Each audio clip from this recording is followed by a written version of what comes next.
আমরা যারা অফিসে চাকরি করি আসলে, তারা অনেক সময় কিন্তু আমাদের অফিস কলিগদের সাথে কিভাবে মিশতে হবে সেটাকে গুলিয়ে ফেলি। কারণ নতুন একটা অফিসে গেলে কিন্তু যারা পুরাতন আছে তারা সেই নতুন এমপ্লয়িকে বা নতুন কলিগকে কিন্তু বেশিরভাগ ক্ষেত্রেই খুব সহজে অ্যাকসেপ্ট করে না।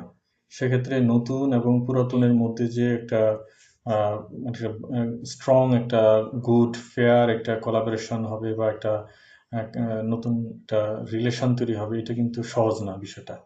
উভয় পক্ষকেই কিন্তু এই স্পেসটা তৈরি করে দিতে হয় যে একে অপরের সাথে কিভাবে খুব একটা ফেয়ার রিলেশন বা একটা ফেয়ার একটা এনভায়রনমেন্ট, একটা কমফোর্ট জোন তৈরি করে দিবে একে অপরের সাথে মিশার জন্য, কাজ করার জন্য।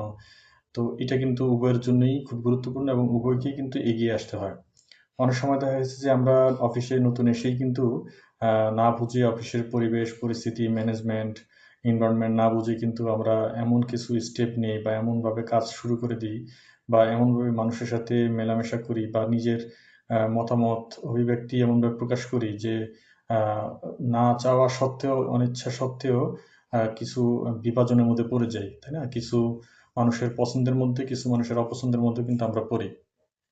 এই জিনিসটা যেটা হয় সেটা হলো আমরা একটু বুঝে শুনে অফিসের পুরাতন কলিগদের সাথে আরো সহজ করে মেশার জন্য আমাদের কিন্তু একটু স্টেপ বাই স্টেপ আগাতে হবে। মানে প্রথম দিন বা প্রথম সপ্তাহ, তারপরে প্রথম 15 দিন, তারপর প্রথম 30 দিন, তারপর প্রথম 60 দিন, এভাবে কিন্তু স্টেপ বাই স্টেপ যদি আমরা প্রত্যেকটা ডিপার্টমেন্টের বা নিজের ডিপার্টমেন্টের বিভিন্ন লোকদের সাথে যদি মানে বুঝে শুনে একটু ব্যালেন্স করে পরিবেশ পরিস্থিতি বুঝে আমরা যদি মেশার চেষ্টা করি, তাহলে কিন্তু নিজের জন্য এবং যারা পুরাতন আছে তাদের জন্য কিন্তু অনেক সহায়ক একটা পরিস্থিতি তৈরি হয় বা একটা এনভায়রনমেন্ট তৈরি হয়।